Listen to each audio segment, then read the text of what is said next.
우리 같이 함께 말씀 보도록 하겠습니다. 시편 23편 1절부터 6절까지 말씀입니다. 시편 23편 1절부터 6절까지의 말씀입니다. 우리 한 절씩 같이 보도록 하겠습니다. 제가 1절 말씀 먼저 보겠습니다. 여호와는 나의 목자시니 내게 부족함이 없으리로다. 그가 나를 푸른 풀밭에 누이시며 실만한 물가로 인도하시는도다. 내 영혼을 소생시키시고 자기 이름을 위하여 의의 길로 인도하시는도다. 내가 사망의 음침한 골짜기로 다닐지라도 해를 두려워하지 않을 것은 주께서 나와 함께 하심이라. 주의 지팡이와 막대기가 나를 안위하시나이다. 주께서 내 원수의 목전에서 내게 상을 차려주시고 기름을 내 머리에 부으셨으니 내 잔이 넘치나이다. 내 평생의 선하심과 인자하심이 반드시 나를 따르리니 내가 여호와의 집에 영원히 살리로다. 아멘. 잠시 기도하겠습니다. 살아계신 아버지 하나님 감사합니다. 이 저녁에 주의 은혜를 사모하며 우리를 이 자리로 불러주심에 참으로 감사를 드립니다. 이 시간 우리의 연약한 마음들, 또한 세상에서 분주하게 갖고 있었던 그 모든 마음들을 내려놓고 이 시간 주의 은혜를 갈망하며 나아가오니 아버지 하나님, 이 시간 우리들의 마음 가운데 찾아오셔서 두드려 주시고 만나 주시고 말씀의 은혜를 가득히 경험하는 시간 될 수 있도록 역사하여 주시옵소서. 감사합니다. 주님, 너무나 사랑합니다. 우리 구주 예수 그리스도의 이름으로 기도합니다. 아멘.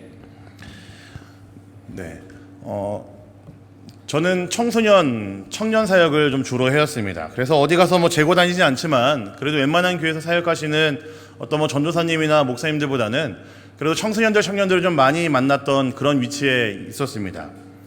그래서 쉐르파라는 이름을 가진 청소년 캠프를 좀 운영을 했었는데요.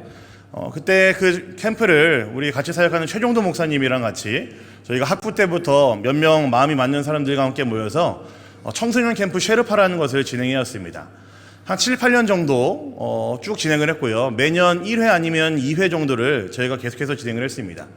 근데 그 캠프의 정체성이 무엇이냐면은 이제 미자립 교회들, 이제 개교회에서 수련회를 캠프를 진행하기 어려운 그런 교회들 위주로, 그리고 아니면은 이제 교역자가 아예 없는 그런 교회들을 위주로 저희가 모아서 같이 캠프를 진행했었던 것이 바로 저희가 했던 그 쉐르파 캠프의 정체성이었었습니다.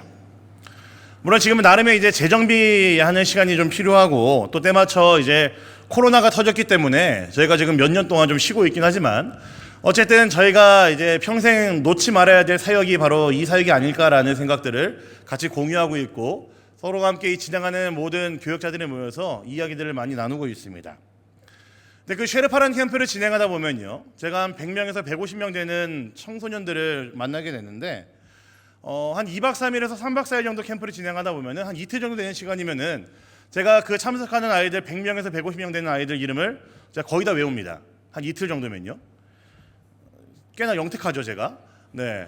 한 이틀 동안 이제 이 청소년들과 왔다 갔다 하면서 밥 먹을 때 같이 다니고 그리고 이제 짜투리 시간에 같이 이야기하고 농담 따먹게 하면서 참석한 아이들의 이름을 외우게 되는데 정말 한 이틀이면은 100명 이상 된 아이들 이름을 거의 다 외우게 됩니다, 제가.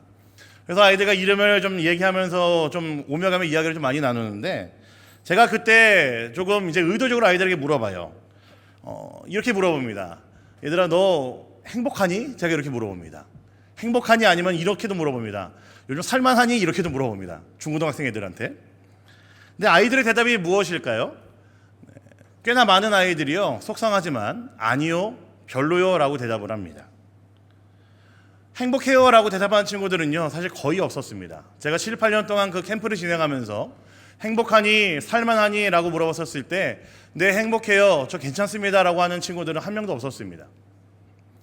물론 이게 공신력 있는 어떤 단체에서 조사를 하는 것은 아니지만 어쨌든 제 경험에 빗대어서 보면은 사실 좀 심각하게 우리가 좀 받아들여야 될 필요가 있지 않나, 저는 그런 생각을 하게 됩니다.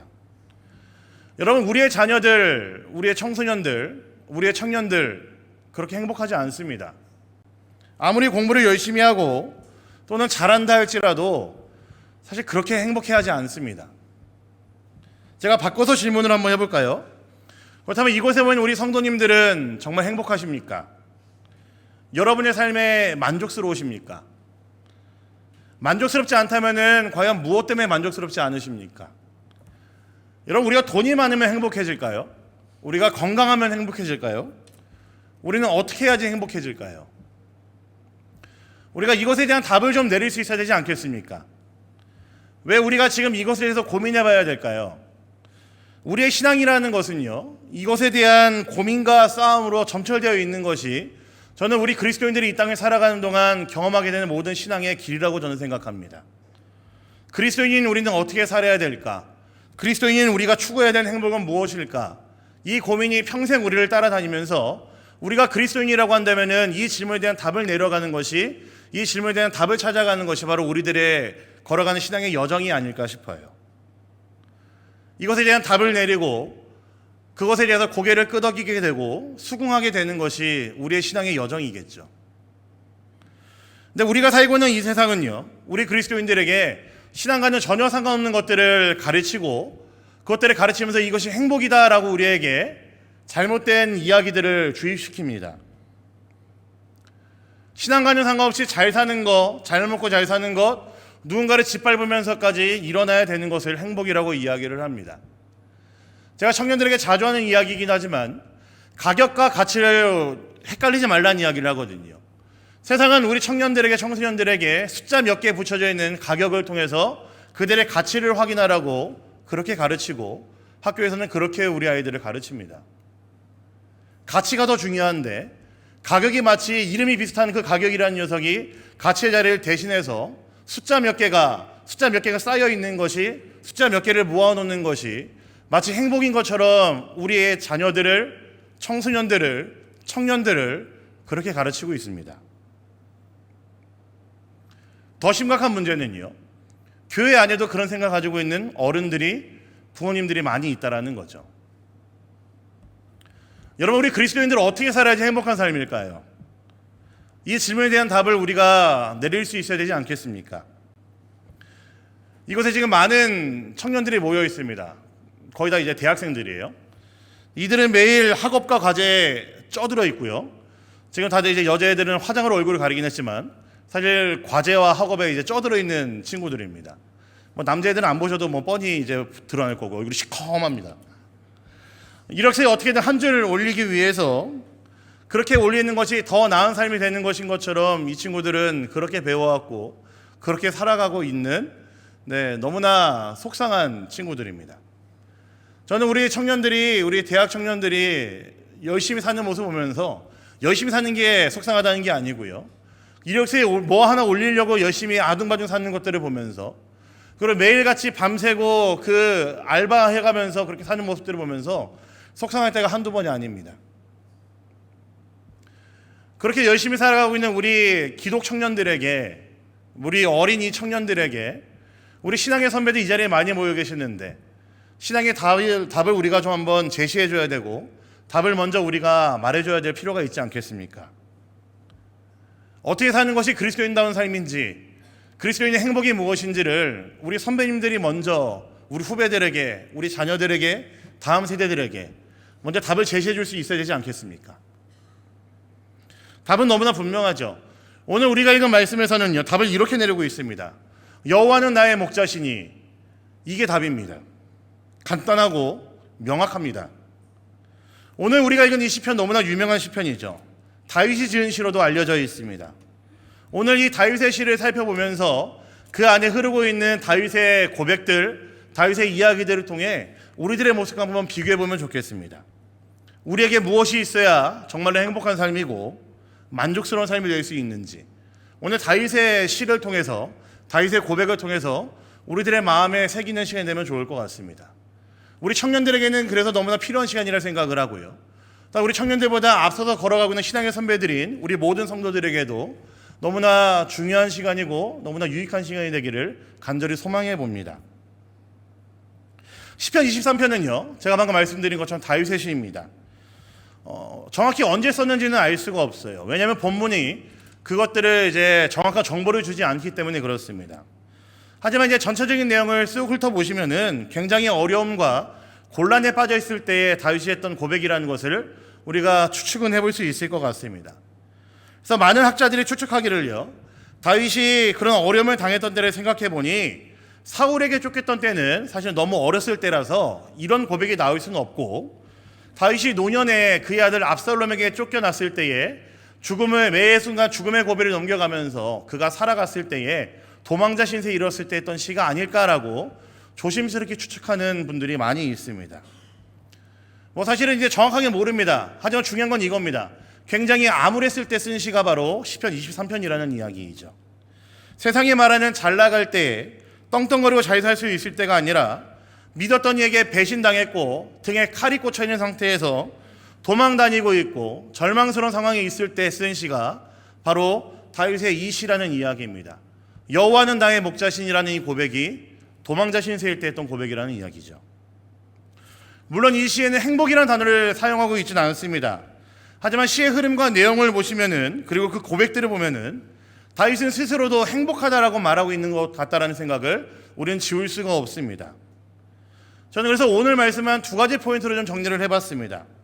첫 번째는 여호와는 나의 목자신이라는 이 고백을 좀 집중해서 살펴보려고 합니다. 우리 오늘 말씀 1절 다시 한번 읽어볼까요? 1절입니다. 보겠습니다. 시작. 여호와는 나의 목자시니 내게 부족함이 없으리로다. 바로 이것이 다윗의 행복의 첫 번째 답이 바로 여기에 있습니다. 여호와는 나의 목자라는 사실이 다윗으로 하여금 행복하게 만들었다는 겁니다. 왜일까요? 여러분, 이스라엘의 문화에서 목자라는 직업은 양을 치는 직업이었습니다. 이들은 산과 들을 쏘다니면서 매일같이 양들을 데리고 다니면서 키우는 양들을 먹여야 됐고 물도 먹여야 됐고 풀도 뜯게 했어야 됐었습니다. 양들에게는 목자가 너무나 필요했었죠. 자주 많이 들으셔서 아시겠지만 여러분, 양들에게 왜 목자가 필요했을까요? 답은 간단합니다. 양은 목자가 없으면 살 수가 없는 동물이기 때문에 그렇습니다. 굉장히 연약한 동물입니다. 알려진 바로는 양은 굉장히 눈이 나쁘다고 그러죠. 눈은 뜨고 있지만 거의 눈뜬 장님처럼 앞에 보이는 게 하나도 없는 그런 동물이 바로 양이라고 합니다. 눈에 보이는 게 없는 동물이죠. 네. 그리고 또 양은 굉장히 약합니다. 날카로운 발톱이 있거나 송곳니가 있지 않습니다. 자신들의 몸을 지킬 만한 어떤 방어 수단이, 보호 장치가 전혀 없는 것이 바로 양들이죠. 그래서 들에 풀어놨다가 다른 들짐승들이 물어가기라도 한다면은, 또 혼자 멍청하게 쏘다니다가 낭떠러기 같은 데 떨어지기라도 한다면은 양은 꼼짝없이 영락없이 아마 죽게 될 겁니다. 그래서 양들에게는 뭐가 필요할까요? 목자가 필요합니다. 저 스스로는 살 수가 없습니다라는 고백이 바로 다윗이 하는 이 고백에 있습니다. 여호와는 나의 목자시니, 하나님, 저는 제 힘으로는 살 수가 없습니다. 하나님의 도움이 너무나 필요합니다라고 다윗이 그 고백을 하고 있는 거예요. 하나님, 세상은 제 힘으로 사는 것이 아니라 하나님께서 저를 도와주셔야지만 제가 살 수 있습니다 라는 고백이 담겨 있는 것이 다윗이 지금 이 시편 23편 제일 처음에 하고 있는 그 고백입니다. 여호와는 나의 목자시니 제가 양이니까요, 저 혼자서 못 사니까요, 하나님 저 좀 살려주세요, 저를 구해주세요, 저를 인도해주세요 라고 다윗이 고백하고 있는 거죠. 양과 목자라는 개념은요, 유대인들에게 굉장히 친숙한 개념입니다. 성경 곳곳에서 유대인들은 자기들 스스로를 양에다가 비유를 많이 합니다. 그리고 하나님께서는 그들의 목자가 되셨다는 것을 많이들 고백을 하고 있습니다. 물론 사실 성경에 흐르고 있는 어떤 개념은 목자라는 개념보다는 어떤 왕이라는 개념이 더 강하긴 하지만, 목자가 되었든지 왕이 되었든지 그 의미는 통합니다. 나는 하나님의 은혜가 없으면 살 수가 없는 연약한 자라는 그 고백에 담겨 있죠. 하나님의 다스리심 안에 내가 들어가지 못하면은 저는 살 수가 없습니다. 하나님의 은혜가 제 안에 흐르지 않는다면은 저는 도저히 못 살아요 라는 겸손한 고백이 있는 것이 바로 이 고백입니다. 그래서 오늘 우리가 시편 23편을 제대로 알려면요, 방금 읽은 말씀 1절의 이 고백을 우리가 정성을 다해서, 진심을 다해서 고백할 수 있어야 됩니다. 여호와는 나의 목자시니 내게 부족함이 없으리로다. 이 고백이 우리에게 진짜가 됐을 때에 나머지 2절부터 6절까지의 말씀들이 우리의 따라 나오는 우리들의 고백이 될 줄을 믿습니다. 우리 오늘 말씀 2절부터 5절까지 말씀 한번 읽어볼까요? 2절부터 5절입니다. 보겠습니다. 시작. 그가 나를 푸른 풀밭에 누이시며 쉴만한 물가로 인도하시는도다. 내 영혼을 소생시키시고 자기 이름을 위하여 의의 길로 인도하시는도다. 내가 사망의 음침한 골짜기로 다닐지라도 해를 두려워하지 않을 것은 주께서 나와 함께 하심이라. 주의 지팡이와 막대기가 나를 안위하시나이다. 주께서 내 원수의 목전에서 내게 상을 차려주시고 기름을 내 머리에 부으셨으니 내 잔이 넘치나이다. 아멘. 여호와께서 나의 목자시니 내게 부족함이 없으리로다 라는 고백 이후에 따라 나온 다윗의 고백들이 무엇이죠? 양 같은 나를 안전한 곳 푸른 풀밭과 물가로 인도하셨다라는 고백이 따라 나옵니다. 내가 아무리 험난하고 어려운 곳, 무서운 곳을 지난다 할지라도 그럼에도 불구하고 내가 무서워 떨지 않을 수 있는 이유는 그 안에서 나를 분명히 지키시고 인도하시는 하나님이 있다는 것을 내가 믿기 때문에 저는 괜찮습니다 라고 다윗이 고백하고 있는 겁니다. 많은 학자들이 추측하기를 다윗이 도망자 신세일 때 쓴 시로 추측하고 있다고 말씀을 드렸었죠. 도망자일 때 얼마나 비참하고 처참한 상황입니까? 근데 그때에도 불구하고 다윗이 고백할 수 있었던 이유는요, 여호와는 나의 목자신이라는 이 고백이 다윗에게는 진짜였기 때문에 그렇습니다.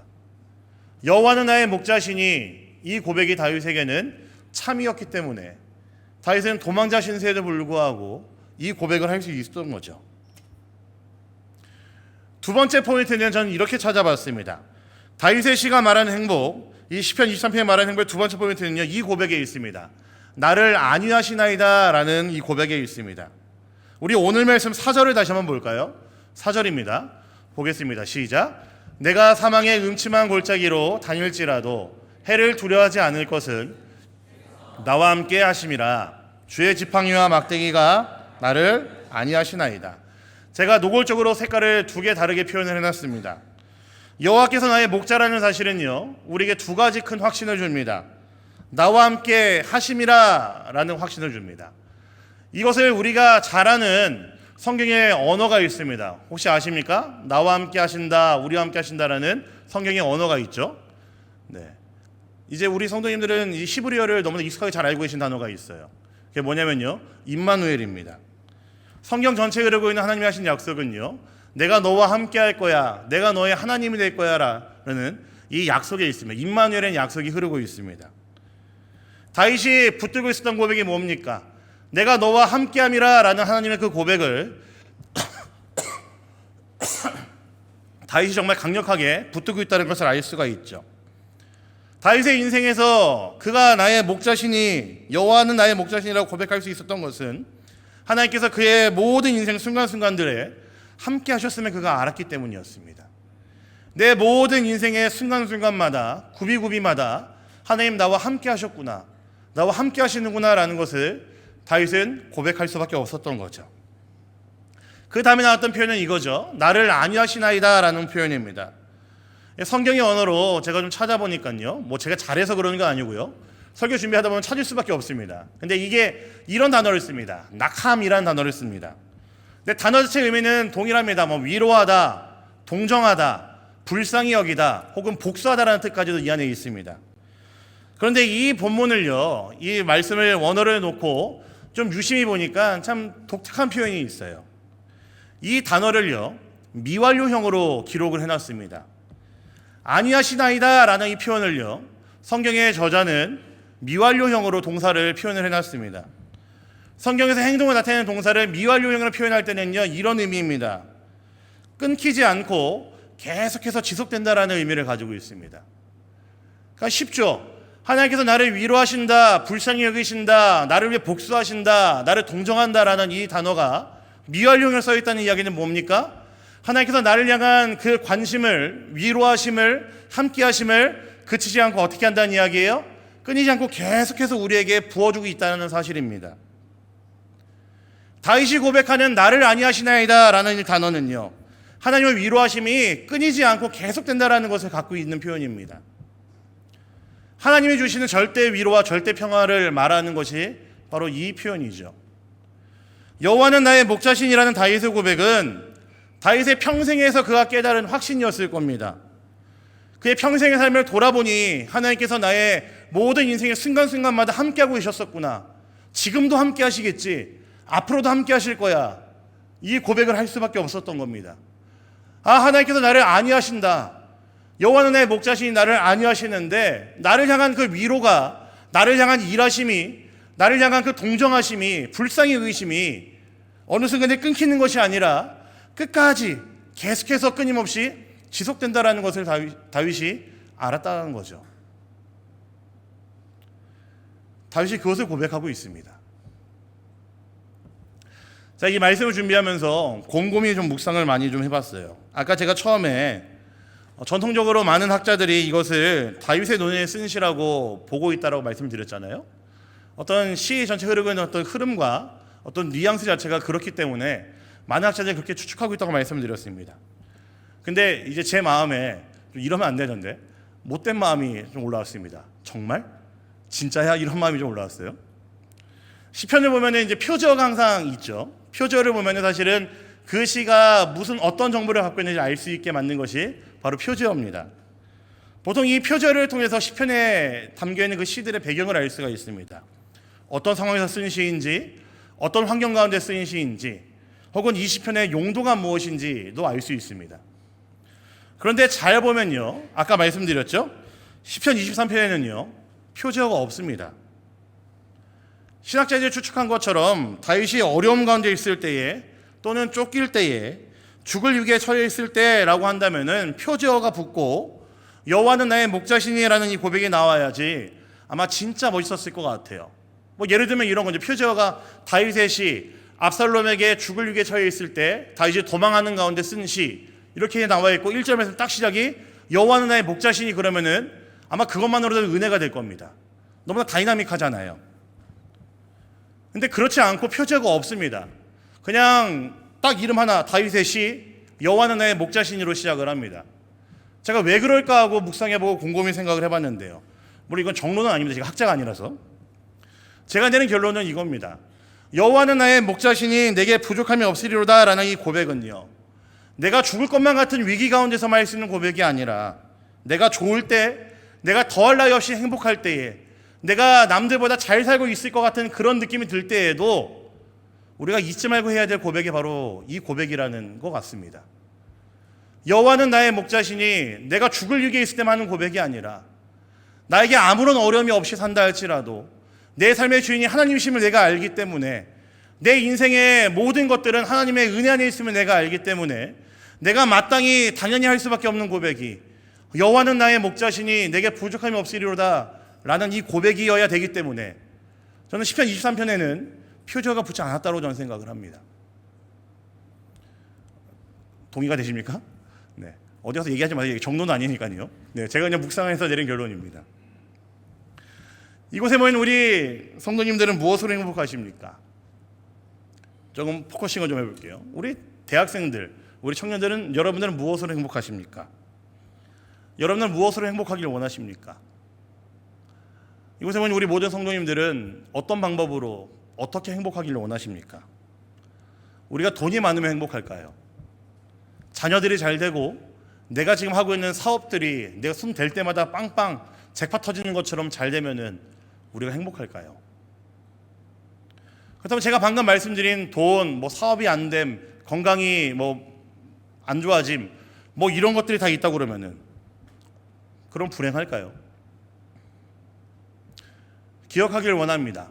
우리가 말하는 행복의 판단 기준은 무엇이 있고 없고가 아니라 무엇이 있고 없고에 우리의 행복의 기준이 있지 않다는 것을 기억하면 좋겠습니다. 다윗의 인생을 보십시오. 그의 인생 어마어마하게 파란만장했고 그의 인생을 다윗이 돌아보면서 말하기를 여호와는 나의 목자시니 내게 부족함이 없다라고 다윗은 자신의 인생을 그렇게 정리해버렸습니다.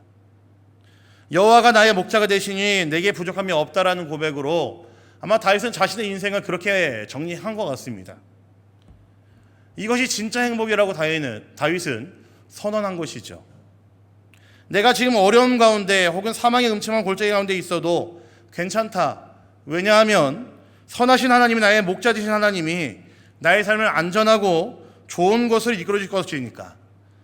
이 고백이 다윗에게 있었다라는 겁니다. 그래서 다윗은, 저는 감히 말씀드립니다, 행복했을 겁니다. 아마 그는 많은 행복을 누리면서 살다가 하나님 곁으로 갔을 겁니다. 내 인생의 주인이 나라고 생각하신다면 우리 인생에서 일하는 그 모든 일의 책임은 다 나에게 있을 겁니다. 그래서 난 더 무엇인가를 하기 위해 아둥바둥 살 것이고 학력에, 이력에, 숫자 얼마에 가격을 매기면서 내 삶을 그렇게 붙들어 가겠죠. 아무리 행복하기 위해 애써도 행복의 근처에는 가보지 못하고 그렇게 삶을 마감하는 것이 아마 그런 사람들일 겁니다. 하지만 내 인생의 주인이 하나님이라면 그렇지 않죠. 마치 양과 같은 우리의 인생에서 하나님이 목자가 되심을 인정한다면 우리의 인생 그 자체로 행복할 수 있습니다. 그 무엇과도 바꿀 수가 없는 행복을 우리 하나님께서는 여러분들에게 분명히 주실 겁니다. 어떻게 할까요? 성경을 보면 압니다. 다윗을 보면 알고요. 그리고 그렇게 살아보면 압니다. 말씀을 좀 정리할게요. 좀 이야기를 좀 하면서 정리할까 하는데요. 어떤 목사님 이야기입니다. 잘 아시겠지만 주중에 교회에서는 이제 주말이 다져서 교회에서 항상 이제 주보를 만듭니다. 보통 이제 부교역자들이 주보를 만드는데 담임 목사님이 이제 주일날 설교 제목이나 본문들을 수정하고 광고들을 이제 수정해서 이제 줘야지, 최종적으로 줘야지 주보에 들어가고 주보가 이제 출력해서 나옵니다.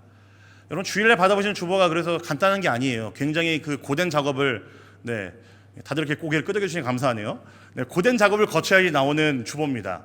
담임 목사님의 어떤 그 고뇌가 들어가는 설교 제목과 본문, 뭐 그 묵상 편지 뭐 그런 게 들어가야지 나오는 게 주보입니다. 그런데 어떤 교회 전도사님이 목사님께 전화를 해가지고 이제 주보를 뽑아야 되니까 좀 잠깐 제가 연계를 좀 가미하겠습니다. 목사님 이번 주 설교 제목과 본문을 좀 주십시오. 주보 출력해야 될 것 같습니다. 그랬더니 목사님이 이렇게 합니다. 네, 전도사님 본문은요 시편 23편 1절부터 6절이고요. 제목은 여호와는 나의 목자시니 예 그거면 됩니다. 이렇게 얘기하셨대요. 네 알겠습니다 하고 전도사님이 이제 전화를 끊고 이제 주보를 막 출력했겠죠. 근데 목사님이 좀 주말에 바빠갖고 이제 아무것도 신경 못 쓰시다가 딱 일부 예배 때 딱 올라와갖고 이제 펼쳐 있는 이제 주보 올라와 있어 주보를 딱 봤는데 깜짝 놀랐답니다. 그리고 거기서 아무 말도 못하고 눈물만 펑펑 흘리시다가 기도하겠습니다 그러고 내려오셨대요. 왜 그런지 아세요? 주보를 딱 펼쳤는데요. 본문 시편 23편 1절부터 6절 제목 여호와는 나의 목자시니 네 그거면 됩니다. 제목이 그거였답니다. 이게 웃으시는 분들은 교회 어떤 시스템을 잘 아시는 분들이에요. 이게 아찔한 상황이거든요. 근데 목사님은 그 고백을 딱 보자마자 제목을 보자마자 펑펑 우시고 우리 같이 기도합시다라고 그러고 내려오셨대요. 여러분 설교 제목이 이겁니다. 여호와는 나의 목자시니 네 그거면 됩니다. 이렇게 들어있었답니다. 혹시 이제 감이 있으신 분들은 아실지 모르겠습니다. 제가 오늘 저희 설교 제목을 네 그거면 충분합니다라고 지은 이유는요 사실은 이 예화에 있습니다. 여러분 여호와는 나의 목자시니 우리 그거면 되지 않겠습니까? 여호와는 나의 목자시니 내 삶은 그거면 행복하겠죠. 여호와는 나의 목자시니 우리가 많은 가격들 숫자들 안 모아놔도 여호와가 나의 목자 된다는 사실만으로도 우리 인생 충분하지 않겠습니까? 내가 지금 당장 되는 게 없고 마치 다윗처럼 도망자 신세로 살고 있다 할지라도 여호와는 나의 목자시니 이 고백이 진짜라고 한다면은 여러분 그거면 충분하지 않겠습니까? 여기 여호와는 우리의 목자이십니다. 여기에 모인 우리 청년들 한 사람 한 사람 그리고 우리의 자녀들 그리고 여기서 모인 성도님들 한 사람 한 사람의 목자 되신 하나님이 바로 우리의 여호와 하나님이시죠. 그거면 충분하지 않겠습니까? 하나님이 우리 인생의 주인이라는 사실만으로 목자가 된다는 사실만으로도 우리의 인생은 행복할 수 있습니다. 저는 이것을 우리 어른들이 선배들이 먼저 고백하셔야 되고 먼저 그 삶을 살아야 된다고 생각합니다. 그리고 우리 선배님들이 우리 후배들에게 청년들에게 우리 자녀들에게 우리 다음 세대들에게 그 답을 확실하게 안내해 줄 수 있어야 되고 확실하게 인도해 줄 수 있어야 된다고 저는 분명히 믿습니다. 이 믿음이 이곳에 모인 우리 모든 청년들과 모든 성도들에게 있기를 저는 간절히 바랍니다. 저는 장로교 목사거든요. 제가 공부한 것은 사실은 이게 뭐 자랑인지 모르겠는데 한국에서 꽤나 유명한 그 아카데믹하기로 유명한 숨막히다고 그러면 안 되죠. 이게 녹음되면 안 되는데 굉장히 이제 보수적인 그 학교에서 제가 공부를 했습니다. 안 그래 보이시죠? 근데 제가 굉장히 보수로 똘똘 뭉친 그런 이제 학교 출신입니다. 근데 저에게는 초급파 교회잖아요. 여러 교단들이 섞여 있고 뚜렷한 색깔이 없는 것이 저희 교회의 가장 큰 장점이고 매력이죠. 근데 제가 이제 장로교 목사라는 이것에 그냥 큰 프라이드 없는데 좀 이제 자부심을 가지고 있을 만한 장로교의 전통 가운데 하나가 있습니다. 그게 뭐냐면은 어떤 그 장로교 유산으로 있는 신앙 고백서 혹은 이제 교리 문답서라는 것이 사실 제가 장로교 목사로 갖고 있는 좀 자부심 아닌 자부심 중에 하나입니다. 그 중에서 표준으로 쓰는 몇 가지가 있는데 그걸 이제 외민 문서라고 이야기를 해요. 아마 들어보신 분들이 있을지 모르겠지만 뭐 웨스트민스터 소요리 문답, 뭐 대요리 문답, 그리고 뭐 신앙 고백서, 뭐 모범 예배 모범, 뭐 정치조례 뭐 이런 문서들이 있습니다. 아마 들어보셨을 수도 있습니다. 근데 그거랑 좀 쌍벽을 이룬다고 얘기하기 좀 그렇지만 좀 비슷한 시기에 좀 더 이른 시기에 만들어진 것이 하이델베르그, 독일의 하이델베르그라는 성에서 만들어진 하이델베르그 요리 문답이라는 것이 있습니다. 요리 레시피 아닙니다. 이제 교리를 좀 가르쳐주기 위해서 어린 성도들에게 혹은 믿음이 아직 연약한 성도들에게 기독교의 교리를 훨씬 더 이제 창의적으로 접근하기 위해서 그리고 그 믿음의 도에서 벗어나지 않게 알려주기 위해서 만들어 놓은 것이 요리 문답서입니다. 이게 1563년도에 이제 작성이 되었는데 제가 신학교 때 요 하이델베르그 요리 문답을 공부하면서 제가 정말 많이 울고 제가 정말 많이 하나님 앞에 엎드렸던 기억이 있습니다. 지금도 저 마음 가운데에 강력하게 이제 그 데미지를 주는 가장 큰 이제 고백 중에 하나가 전 이거라고 저는 생각을 해요. 하이델베르그 요리 문답을 1문답을 보시면 이렇게 되어 있습니다. 혹시 괜찮으시면은 저랑 같이 한번 읽어보시면 좋겠습니다. 질문을 제가 읽고요. 답변을 같이 읽으면 좋겠습니다. 제가 질문 이렇게 읽겠습니다. 1문. 살아서나 죽어서나 당신의 유일한 위로는 무엇입니까? 답은요? 한번 같이 읽어볼까요? 시작. 살아서나 죽어서나 나는 나의 것이 아니요 몸도 영혼도 나의 신실한 구주 예수 그리스도의 것입니다. 그리스도께서는 그의 보혈로 나의 모든 죄값을 완전히 치르고 나를 마귀의 모든 권세에서 해방하셨습니다. 또한 하늘에 계신 나의 아버지의 뜻이 아니면 머리털 하나도 땅에 떨어지지 않도록 나를 보호하시며 참으로 나의 모든 것이 합력하여 나의 구원을 이루도록 하십니다. 그러므로 그의 성령으로 그분은 나에게 영생을 확신시켜 주시고 이제부터는 마음을 다하여 즐거이 그리고 신속히 그를 위해 살도록 하십니다. 아멘. 이게 제일 첫 번째 나오는 문답입니다. 살아서나 죽어서나 당신의 유일한 위로는 무엇입니까? 살아서나 죽어서나 나의 인생은 나의 것이 아니고 몸도 영혼도 나의 모든 것 대신 그리스도의 것입니다. 여러분, 이 고백할 수 있었던 이유는요, 이 고백이 가능한 이유는요, 이 안에 우리가 지금까지 말씀을 통해 나눠봤던 그 고백들이 담겨있기 때문일 겁니다. 여호와는 나의 목자시니 그거면 충분하죠. 지금 그것을 고백하고 있는 게 저는 이 문답이라고 저는 생각을 합니다. 사랑하는 우리 성도님들, 이 시간 우리의 행복이 무엇인지를 다시 한번 마음에 새기는 시간이 되면 좋겠습니다. 돈이 많아서 행복한 거 아니고요, 없어서 불행한 거 아닙니다. 우리가 무엇인가 잘 돼서 잘 풀려서 행복한 거 아니고요, 안 풀려서 불행한 거 아닙니다. 적어도 우리가 그리스도인이라고 한다면 우리의 삶의 주인이 하나님이라는 사실 그것만으로도 우리는 행복할 수 있고, 여호와는 나의 목자가 되시고 내가 그의 양이 된다는 사실만으로도 우리는 얼마든지 행복할 수 있습니다. 그 고백을 우리의 매일의 삶 속에서 찾아가며 고백해가며 그 고백이 참임을 확인해가며 앞으로 우리의 모든 신앙의 길을 걸어나가는 우리 모든 성도님들 되시길 간절히 소망합니다.